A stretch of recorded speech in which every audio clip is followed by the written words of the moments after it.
Hello friend, back to my channel. তোমরা সবাই কেমন আছো? আশা করি ভালো আছো। আমিও খুব ভালো আছি। আমার চ্যানেলে তোমাদের সবাইকে জানাই স্বাগত। তো অনেকদিন পর একটা ভিডিও নিয়ে চলে এসেছি। কালকেই তো সরস্বতী পুজো, তাই বিকেল থেকে একটা ব্লগ শুরু করলাম। আমার বাড়িতে একটা ছোটোখাটো পুজো হবে, ভাই আর বাড়ির ছেলে মেয়েরা মিলে সবাই পুজো করবে। তো সবাই ধরলো যে আমাকে পুজো করতেই হবে, তাই আর তোমাদের সঙ্গে শেয়ার না করে থাকি কি করে। তো বিকেলে বসে পড়েছি আলপনা করতে, আর একটা ছোটোখাটো প্যান্ডেল করেছে, মণ্ডপ সাজিয়েছে। তা আমি প্রথমে আলপনা দিতে বসে গেছি বিকেলে, আর ভাইরা মিলে সবাই ঠাকুর আনতে গেছে, তাই আমি আগে প্রথমে আলপনা দিয়ে দিলাম। তারপর ভাই এই যে ঠাকুর নিয়ে চলে এলো। তো কালকে ঠাকুরের মুখটা খোলা হবে। ঠাকুরটা বসিয়ে দিয়েছি, আর আমার আলপনাটা একটু বাকি আছে, কিছুটা করেছি, আরও বাকি করব। তো পরের দিন সকালে আমি চান টান করে একদম রেডি হয়ে গেছি। আর সকালে সবাইকে জানাই শুভ সকাল আর সরস্বতী পুজোর প্রীতি শুভেচ্ছা। আর আজকে তো একটা special day, happy Valentine's day সবাইকে জানাই। তোমরা সবাই হয়তো এতক্ষণে বেরিয়ে পড়ছো ঠাকুর দেখার জন্য, কিন্তু আমি বাড়িতেই আজকে থাকবো, কোথাও যাব না। আর এই যে ভাই ঠাকুরের মুখটা খুললো।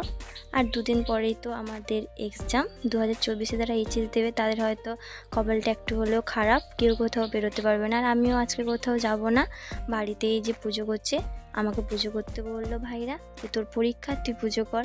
তাই বাড়িতেই পুজো করব, আর কোথাও যাব না। তো তোমরা অনেক মজা করো। পুজো তো প্রতি বছরই হবে, কিন্তু পরীক্ষাটা একবারই, আর আমি এইচএস দেবো, তাই জন্য কোথাও আর যাবো না। তো সকাল সকালে যে মালা গাঁথতে বসে গেছি। আগের দিন থেকে না ফুল তুলে রেখে দিয়েছিলাম, কারণ সকাল হলে ফুলগুলো না সবাই তুলে নেয় পুজোর জন্য, আর ফুল তোলা যায় না, পাই না ফুল তুলতে। তাই বিকালে ভাই তুলে সব রেখে দিয়েছিল। আমি সকালে চান করে এসে মালাটা গেঁথে নিলাম ঠাকুরের জন্য। সাথে সাথে একটু মনটাও খারাপ ছিল, দেখছিলাম সবাই সুন্দর, কত সুন্দর সেজে ঠাকুর দেখতে বেরিয়েছে, আমি এবছর যেতে পারলাম না, বাড়িতেই থাকলাম, তাই একটু মন খারাপ হচ্ছে। তো চলো, কোনো ব্যাপার না,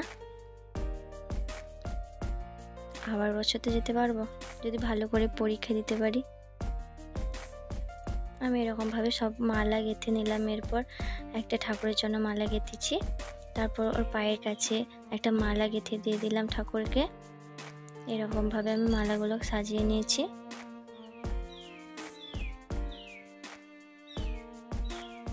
আমার দিদির মেয়ে আমার পিছন ছাড়েনি, ও আমার সাথে সাথেই আছে। ওকে দেখো, ও ক্যামেরা করছে, ও সামনে চলে আসছে, ওকে বলছি। খুব মিষ্টি মেয়ে, ও আমার এলে আমার সঙ্গেই থাকে, তার মামার বাড়ি এলে যাওয়ার নামই ধরে না। তারপর সরস্বতী মাকে মালাটা পরিয়ে দিলাম। এরপর একটা ঘট বসিয়ে দিলাম। এত বড় করে তো পুজো হচ্ছে না, এমনি ছোটোখাটো পুজো করছি, তাই এমনি একটু পিতলের ঘট বসিয়ে দিয়ে আম পাতে দিয়ে একটা গোটা আপেল দিয়ে দিলাম। তারপর আর একটা মালা গেঁথেছিলাম এই সরস্বতীর জন্য। এই সরস্বতী ঠাকুরটা আগের বছর পুজো হয়েছিল আমার বাড়িতে, তো এটা এরপর ভাসিয়ে দেওয়া হবে, নতুন ঠাকুর আনা হয়েছে। তো তারপর আমি বসে গেলাম পুজো করতে, কারণ তাড়াতাড়ি পুজো করে দেব। তারপর ভাইরা আবার স্কুলে মন্দিরে যাবে অঞ্জলি দিতে। এই যে মা আমাকে একটু হেল্প করলো, আমি তো জানি না কীভাবে পুজো করতে হয়, প্রথমবার পুজো করছি, তাই নিজের মতো করে যতটুকুনি পারলাম মায়ের পুজো করলাম। যা মনে এসছে তাই মন্ত্র বলেছি, তাইভাবেই মাকে ডেকেছি, তাইভাবেই পুজো করেছি। তারপর মাকে একটু প্রদীপ ঘুরিয়ে নিলাম, ধূপ জ্বালিয়ে দিলাম, ধুনো দিলাম। জানি না আমার পুজো করা দেখে হয়তো তোমরা সবাই হাসবে। তারপর শাড়ি পরতে বলেছিল মা, কিন্তু শাড়ি পরতে আর মন ছিল না, শাড়ি পরিনি, একটু জামাই পরে নিয়েছি। তারপর পুজো করা হয়ে গেলে ওরা সবাই এলো একটু ঠাকুরের পায়ে ফুল দেবে, তাই যে যার মতো মন্ত্র পড়ে মায়ের কাছে যা চাওয়ার চেয়ে মায়ের পায়ে ফুল দিয়ে দিলাম। আর সবাই তো মায়ের কাছে বই দিয়েছি। তো তারপর আমার পুজো শেষ হয়ে গেছে। আজকে মায়ের পায়ের থেকে বই তুলতে নেই, পড়তে নেই, তবুও কিছু করার নেই, পড়তেই তো হবে, একদিন বাদে পরীক্ষা, না পড়লে কি করে হয়। তাই একটু পুজো টুজো করে খাওয়া দাওয়া করে পড়তে বসবো, তাই বইটা নিয়ে নিলাম। সবাই বললো যে বই নিতে নেই, কিন্তু কিছুই করার নেই, বই নিলাম। তারপর বিকেলে খিচুড়ি প্রসাদ হবে, তার জন্য এই যে সব কাটাকুটি হচ্ছে, গোছগাছ হচ্ছে। মা এখানে হাঁড়িতে বসিয়ে দিয়েছে চাল ডাল, তারপর যে ভেজে রেখেছে এগুলো দেবে, তারপর খিচুড়ি রান্না হবে। আর পাড়ার সবাইকে ডেকেছে প্রসাদ খেতে। তো সন্ধ্যায় সবাই আসবে, প্রসাদ খাওয়া হবে, অনেক আনন্দ হবে। তো এখানে আমিও একটু লেগে পড়লাম বিকেলে। তারপর রাতে একটু সন্ধ্যারতি হলো, মায়ের কাছে প্রদীপ জ্বালিয়ে ধূপ ধুনো দিয়ে সন্ধ্যারতি করলাম আমি।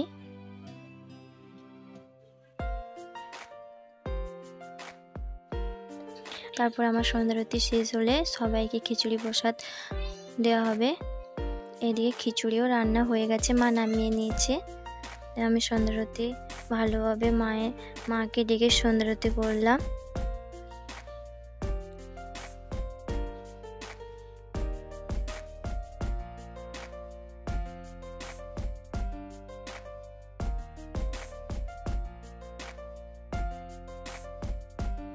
তারপরে এখানে বাচ্চারা ঝুঝুরি জ্বালিয়েছিল, বোম ফাটিয়েছিল ভাই সন্ধ্যারতি চলাকালীন। বাচ্চারা সবাই মিলে অনেক আনন্দ করছে, আমিও অনেক আনন্দ করেছি সবাই মিলে। তারপরে একটু ঠাকুরের কাছে প্রণাম করে নিলাম।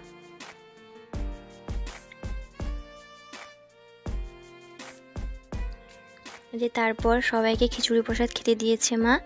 বাচ্চারা নিচে বসেই খাচ্ছে, নাহলে ফেলে দিবে, ওদের নিচে বসিয়ে দেওয়া হয়েছে। তারপর পাড়া জেঠিমা, কাকিমা, দাদু, জেঠু সবাইকে ডাকা হয়েছে। সবাই পরপর এসে খিচুড়ি প্রসাদ খেয়ে গেছে।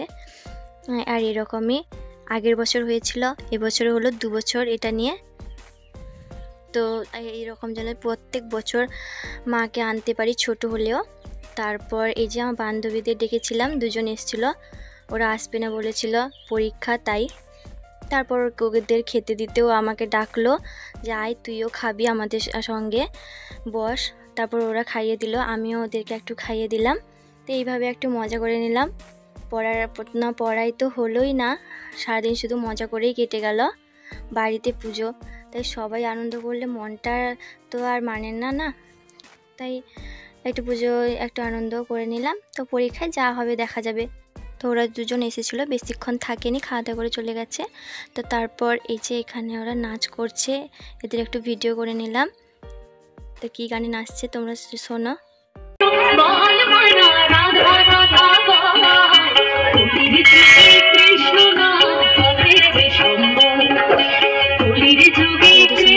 আরও একটু নাচ করছিল। তারপর ওরা 2জন পালিয়ে যাবে বাড়ি, সন্ধ্যা হয়ে গেছে। তবে ওরা সবাইকে প্রণাম করে বেরিয়ে পড়লো বাড়ি। মা ওদের ছেড়ে দিয়ে আসবে, একটু বেশি দূর না বাড়ির পাশে, তাই মা বেরিয়েছে ওদের ছেড়ে দিয়ে আসবে। তো ওরা চলে গেল টাটা করে। তারপর আমি আর কি করব, ওদের একটু ছেড়ে দিয়ে এলাম রাস্তার দিকে। ওরাও গেলে পড়তে বসবে, তাই ওদেরও আর বাধা দিইনি, ওরা চলে গেল খাওয়া দাওয়া করে। তা আমিও মনটা খারাপ করে এসে পড়তে বসে গেলাম, যে এমন ভাগ্য, এবছর আনন্দই করতে পারলাম সরস্বতী পুজোতে। তারপর খাওয়া দাওয়া করে প্রসাদ খেয়ে পড়তে বসে গেলাম। তো ভিডিওটা কেমন লেগেছে বলো, আর তোমরা সবাই আশীর্বাদ করো যাতে আমার পরীক্ষাটা ভালো হয়। চলো বন্ধুরা, টাটা।